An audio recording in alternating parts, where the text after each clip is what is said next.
ఇడ్లీ వేడి వేడిగా ఉండాలి. సాంబార్ పొంగులు వచ్చేటట్టు తీసుకోరా. ఎలా తేవాలి?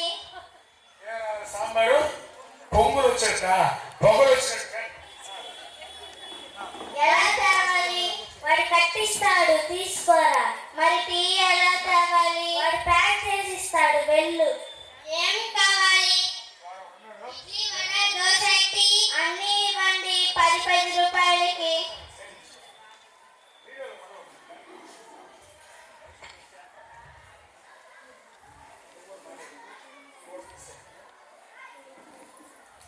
అన్ని ప్లాస్టిక్ గ్లాస్ పెట్టుకోండి.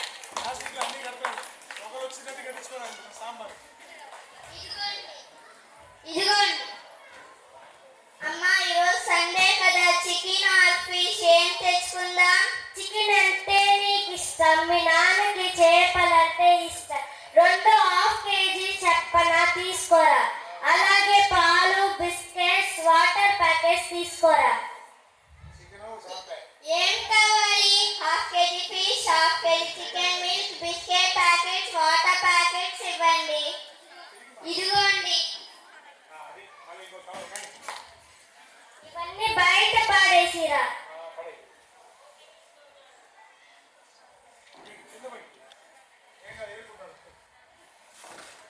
ఇవన్నీ మనం వాడినవేనా? మా ఇంటిలోనే ఒక రోజుకి ఇన్ని ప్లాస్టిక్ కవర్స్ వాడితే ఒక ఊరు, ఒక మండలం, ఒక జిల్లా, ఒక రాష్ట్రం, ఒక దేశం అంతా ప్లాస్టిక్ మాయం. ఇవన్నీ ఏమవుతాయో? క్లాస్ చూడమ్మా. ప్లాస్టిక్ మూతం ప్లాస్టిక్ మూతం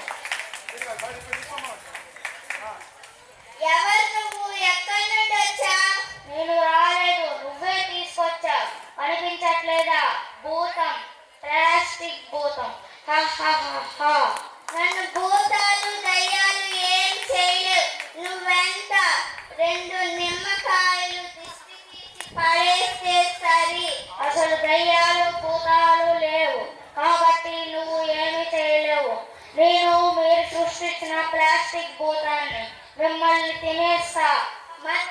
మతి ఉండే మాట్లాడుతున్నావా? నాకు మతి ఉంది, మీకే వివేకం లేకుండా ప్లాస్టిక్ తింటున్నారు. మేము మిమ్మల్ని ఎందుకు తింటున్నాము? నన్ను మీరు తింటుంటే నేను మిమ్మల్ని తిన్నానా? ఉదయం టిఫిన్ ప్లాస్టిక్ కవర్లో తెచ్చావు, తిన్నావు, అందులో నేను లేనా? వెలిది తెచ్చావు, తాగావు, అందులో నేను లేనా? కొడుకులోకి పోలేనా? వాటర్ ప్యాకెట్స్, కూల్ డ్రింక్స్ అంటూ ప్రతిదీ ప్లాస్టిక్ లో తెచ్చి మీ కొడుకును ప్లాస్టిక్ లో నింపుతున్నారు. ఈ ప్లాస్టిక్ కవర్ ని ఆవులు, బర్రెలు, గొర్రెలు తిని పాల ద్వారా, మాంసం ద్వారా తిరిగి మీ శరీరంలోకి చేరిపోతున్నాయి.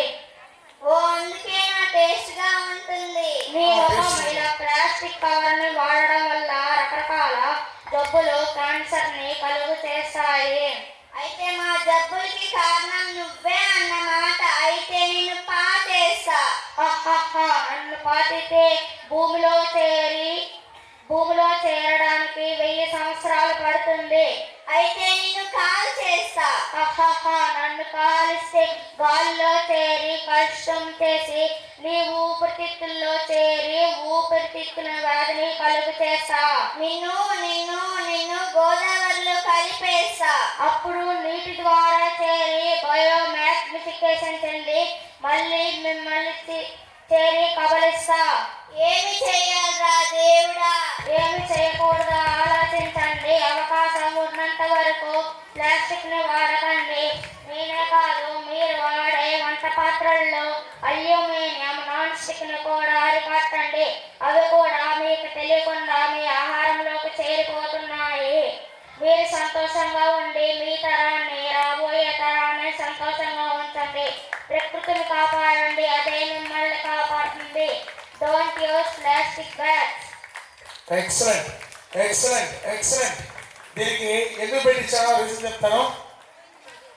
Don't use plastic.